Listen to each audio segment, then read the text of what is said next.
Salut les amis, j'espère que vous allez bien. Bon, voilà, dans les semis d'orge, alors c'est de l'orge de printemps. Là donc je suis en train de le semer, on est fin décembre. Ça peut semer janvier-février sans problème, mais en le semant un peu plus tôt, on augmente un petit peu le potentiel de rendement. Voilà. Donc je suis en train de semer, là ça va se semer dans les terrains qu'on travaille en Ardèche. On va en avoir à peu près 16-17 hectares, 17 hectares normalement. Donc ça se sème. Alors pour tout vous dire, là j'ai fait un réglage à 323 grains par mètre carré. J'ai dû faire des petits calculs. Le PMG est à 43, ça me fait, allez, je mets 140 kg par hectare. Ça a été labouré hier, tout a été labouré hier d'ailleurs. On a mis le fumier et labouré. On a mis le fumier de partout sauf. Alors là je suis dans un champ qui fait, bon, on évite son salle avec le soleil, vous voyez pas trop. Un champ qui fait 3 hectares au milieu d'un lotissement, il y a des maisons tout autour. Ici on s'est abstenu de mettre du fumier, c'est des terrains sableux qui sont quand même très pauvres. Je sais pas comment on va le fertiliser, mais voilà, j'avais vraiment peur qu'on se fasse taper sur les doigts par les voisins en mettant du fumier parce qu'il y a vraiment des maisons tout autour. Et bon, sachant que ça a été enterré tout de suite quand même, alors ça nous a ralenti. Il y a aussi le fait qu'il y a une parcelle de 3 hectares et une parcelle de 5000 m² un peu plus loin. La parcelle de 5000 m², elle a été toute labourée par les sangliers. C'est-à-dire qu'en ce moment, il y a des sangliers qui rôdent autour. Je me suis dit, si on met le fumier maintenant, qu'il y a des sangliers qui sont en train de rôder autour, je ne voudrais pas qu'ils viennent nous retourner l'orge, voilà, en sentant l'odeur du fumier. Donc on s'est dit, allez, on s'abstient, on verra. Soit on met un peu plus tard du compost, du fumier bien composté qu'on met en surface, et avec un petit coup d'hercétrie pour l'enfuir. Ou sinon, ça se fera avec de l'engrais organique, très certainement. Mais quoi qu'il en soit, il faut mettre quelque chose parce que c'est des terrains très pauvres. Ça, c'est des champs qui ont été pendant 4 ans en luzerne. L'année dernière, on a fait un blé. Le blé avec un précédent luzerne, il valait rien du tout. Quelque chose comme, alors, je n'ai pas peur de dire une bêtise, mais 20 quintaux hectares. Voilà, une vingtaine de quintaux hectares. Autant vous dire que ça n'a vraiment pas fait grand chose. Bon, vous voyez bien, le printemps a été très sec. Donc voilà, il y a des terrains pauvres. Pas d'humus parce que c'est des terrains très sableux, donc ça ne retient pas la matière organique. Et je pensais que le précédent luzerne soit suffisant pour alimenter le blé, ben visiblement non. Voilà un petit peu la vue de devant. Bon, j'avance à 10-11 km/h.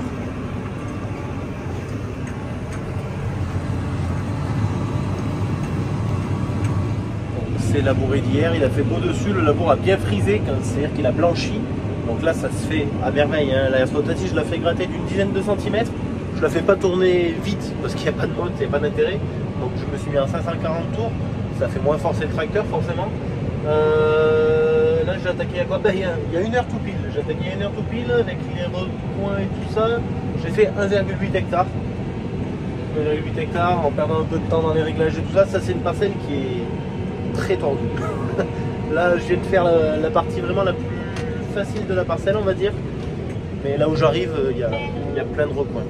Donc dans ces 17 hectares que je vous annonçais là qu'on fait côté Ardèche, il y a combien de parcelles? 1, 2, 3, 4, 5, 6, 7, 8, j'en oublie peut-être, 7, 8, 9 parcelles. Bon, enfin, ça fait des parcelles quoi. C'est très morcelé. 10, j'en pense à une note là. Ouais, ça veut dehors 10 parcelles. C'est que des petites parcelles. 10, voire même encore là, peut-être 11. Voilà. Donc, c'est très morcelé, beaucoup de petites parcelles, donc on perd du temps.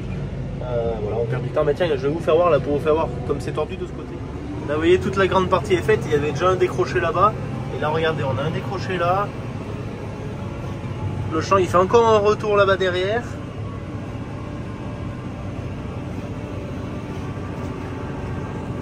Et là-bas au fond, on voit pas bien, mais il y a encore des lignes qui vont au fond, qui partent vers la droite. Donc voilà, ça c'est un champ à labourer, c'est vraiment l'horreur. Hein. Allez, mais voilà, justement, dans les petits recoins là, les manœuvres sont pas les plus faciles dans ces petits recoins. Mais bon, on essaye de faire le mieux possible. Donc là, vous voyez, en faisant mes 4 lignes, ça m'a fait ma tover. Maintenant, il me reste cette petite langue là. Ouais, je vais la faire arrêt perdu. Hop. Alors avec le GPS, c'est vrai que ça aide bien parce qu'on sait où on est passé et où on n'est pas passé. On voit si on a bien semé de partout ou pas. Et en marche arrière, pareil, ça permet de savoir où c'est qu'on veut rouler. Et puis même la nuit pour faire les marches arrière, on regarde l'écran, on sait si on est encore dans la parcelle ou si on est sorti de la parcelle, s'il y a des arbres, tout ça, ça aide bien quoi. Je discute, le chantier avance et je me suis dit qu'il voulait peut-être que je fasse voir l'ensemble vu de l'extérieur. Donc je vais descendre vous filmer ça. Donc allez, dès que j'arrive au bout là, je descends et je vous fais voir ça de près. On en est où là niveau conso? 18 litres hectare.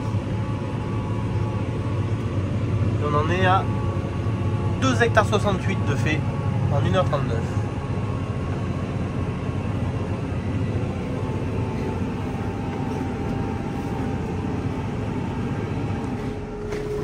Allez, je vous fais voir ça de dehors. Alors le tasse avant, lui vous voyez que, alors les crossbars je les fais pas racler, hein. Là il n'y a pas d'intérêt. Lui il est là pour appuyer. Il vient rappuyer, niveler un minimum. Donc le tracteur il roule du coup sur une surface qui est plate, homogène et rappuyée. Mais surtout le semoir vient travailler dans une surface plate, homogène et rappuyée. Donc dans la cuve, je mets l'orge. L'orge descend en fond de cuve. En fond de cuve, il y a ce rouleau qui tourne grâce à l'entraînement. Donc grâce à l'entraînement de la roue, qui entraîne une chaîne, qui entraîne un cardan, enfin qui entraîne la boîte à vitesse, un variateur, qui entraîne un cardan et qui entraîne une distribution. Donc selon la vitesse qu'on va régler ici sur le variateur, ça va faire tomber plus ou moins de grains. Et il y a une soufflerie qui va pousser ce grain dans la distribution. Hop, la tête de distribution qui répartit le grain dans chaque descente. Alors faire très attention qu'il n'y ait pas des descentes de bouchée. Sur ce semoir, les descentes se bouchent facilement. Alors voilà, il faut. Là je vois qu'à chaque disque il y a un peu de graines, ça veut dire que ça fonctionne. Si je vois un disque où il n'y a pas du tout de grain, ça veut dire qu'il y a potentiellement une descente de bouchée. Et je sais pas pourquoi ce semoir il est très sensible à ça, parce que 1 ou 2 fois par an je me fais avoir avec des descentes qui se bouchent. Et c'est surtout que ça fait moche, ça va pas changer le rendement, ça fait moche dans le champ, ça fait des trous. Et je me fais avoir plus d'1 fois par an, c'est sûr. Et pourtant je fais attention. Alors la tête de distribution, c'est peut-être la façon dont elle est faite. Alors ça peut être des fois un bout de paille, ça peut être des fois quand on craque le sac, s'il y a un petit bout de carton qui tombe, un petit bout de carton du sac qui peut boucher une descente. Voilà, je sais pas, il est très sensible, ce semoir est très sensible à ça. Qui va être destiné à la malterie pour faire de la bière ou du whisky peut-être. Les variétés c'est Planète, attends, si je dis pas de bêtises, voilà, RGT Planète, P-L-A-N-E-T. Bon allez, je continue. Et il fait pas chaud en t-shirt, hein. On est mieux dans la cabine.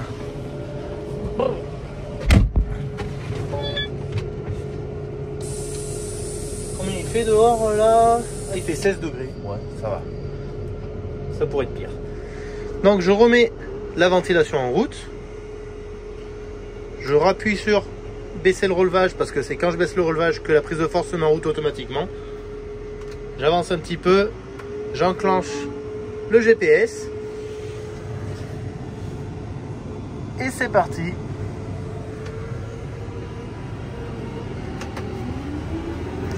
C'est parti pour les petits recoins. Bon les amis, je continue dans mes petits recoins. J'espère que cette petite vidéo semis de l'orge brassicole vous a bien plu.